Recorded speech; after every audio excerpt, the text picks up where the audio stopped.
Assalamualaikum warahmatullahi wabarakatuh. Perkenalkan, saya Desilia Wijaya dari Madrasah Aliyah Negeri 16 Jakarta Barat mengikuti kompetisi sejarah nasional tahun 2025 bidang cerita kepahlawanan yang diselenggarakan oleh MGMP Sejarah SMA Provinsi DKI Jakarta dan Museum Kebangkitan Nasional. Namanya Raden Mas Umar Said Cokro Aminoto. Lahir di Ponorogo, Jawa Timur, tepatnya pada tanggal 16 Agustus 1882. Sejak kecil, ia sudah terbiasa hidup di tengah lingkungan pemimpin. Ayahnya seorang pejabat, kakeknya pernah jadi bupati, dan darahnya pun masih bersambung ke Kiai Kasan Besari, tokoh besar dalam sejarah Islam dan politik Jawa. De Ongho Kronde Van Java atau Raja Tanpa Mahkota adalah gelar yang disematkan Belanda kepada Raden Mas Umar Said Cokro Aminoto. Sepak terjang host Cokro Aminoto di semesta pergerakan nasional Indonesia menjadikan beliau sosok paling ditakuti oleh pemerintah kolonial Hindia Belanda. Bersanding dengan tokoh-tokoh hebat pergerakan nasional lainnya, seperti Haji Agus Salim dan Raden Mas Panji Sosrokartono. Host Cokro Aminoto melahirkan pemikir-pemikir hebat yang kelak menggerakkan Indonesia menuju kemerdekaan. Melalui pendidikan sosialisme Islam dalam perang pemikiran di ruang kecil, House of Cokro Aminoto di Peneleh Gang 7 nomor 29 Surabaya, dari tangan dinginnya kita mengenal Kartosuwiryo, sang pemikir kanan yang besar di organisasi pergerakan syarikat Islam sekaligus pendiri DITII. Semaun, sang pemikir kiri pencetus Partai Komunis Indonesia, dan Soekarno, sang pemikir moderat sebagai penggagas organisasi pendidikan nasional Indonesia Baru.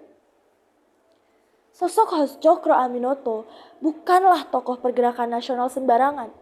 Melalui pemikiran dan orasinya, beliau membius masyarakat untuk bersama-sama mewujudkan kedaulatan bangsa di atas penindasan penjajah kolonial Belanda. Soekarno berujar, "Kalau Cokro Aminoto masih hidup, mungkin saya tidak jadi presiden. Dia jauh lebih hebat daripada saya." Jiwa perjuangan Cokro Aminoto benar-benar menyala ketika ia memilih menentang penjajahan Belanda. Setelah menempuh pendidikan di sekolah elit kolonial, ia sempat bekerja sebagai pegawai. Akan tetapi, hatinya tidak tenang. Ia lalu pindah ke Surabaya dan mulai aktif di organisasi. Di sanalah pada tahun 1912 ia bergabung dengan Sarekat Dagang Islam yang saat itu masih beranggotakan para pedagang saja. Tapi Cokro melihat potensi lebih besar. Ia mengusulkan agar SDI itu berubah menjadi Sarekat Islam, organisasi massa pertama yang memperjuangkan hak-hak rakyat pribumi. Ia cepat menjadi pemimpin utama. Karismanya luar biasa dan pidatonya sangat menggugah.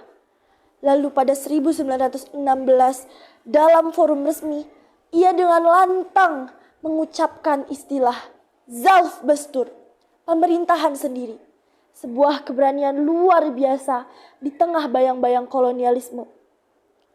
Ia juga pemikir tajam dan penulis pemberani. Ia melawan kolonialisme melalui ide dan kata. Seperti salah satu gagasan besarnya adalah sosialisme Islam. Sebuah konsep keadilan sosial yang berpijak pada nilai-nilai spiritual dan moral agama. Ia percaya tanpa akhlak dan iman, perjuangan kehilangan arah. Gagasan ini kemudian dituangkannya dalam buku Islam dan Sosialisme yang terbit pada tahun 1924. Pemikirannya bukan cuma hidup di masanya, tapi juga jadi benih bagi masa depan. Murid-muridnya yang kelak jadi tokoh besar seperti Soekarno, Semaun, Musso, Alimin hingga Kartosuwiryo mewarisi semangat perjuangannya. Walau Sarekat Islam kemudian pecah dan sebagian anggotanya membentuk Partai Komunis Indonesia, Cokro Aminoto tetap teguh. Ia tak pernah berpaling dari keyakinannya bahwa keadilan sejati itu harus bersandar pada moral dan agama. Ia kemudian wafat pada 17 Desember 1934 di Yogyakarta. Tapi nama dan gagasannya tak pernah benar-benar hilang. Ia dikenang sebagai guru bangsa, sosok yang menyalakan api perjuangan, yang apinya sinarnya masih terasa sampai hari ini. Sebagaimana pesan yang pernah disampaikan beliau, tanah ini sudah sepantasnya tidak lagi dipimpin Belanda. Kelak tanah air kita akan menjadi negara dengan pemerintahan sendiri. Kita akan sama-sama memelihara kepentingan kita tanpa memandang bahasa, bangsa, dan agama. Cukup sekian dan terima kasih. Wassalamualaikum warahmatullahi wabarakatuh.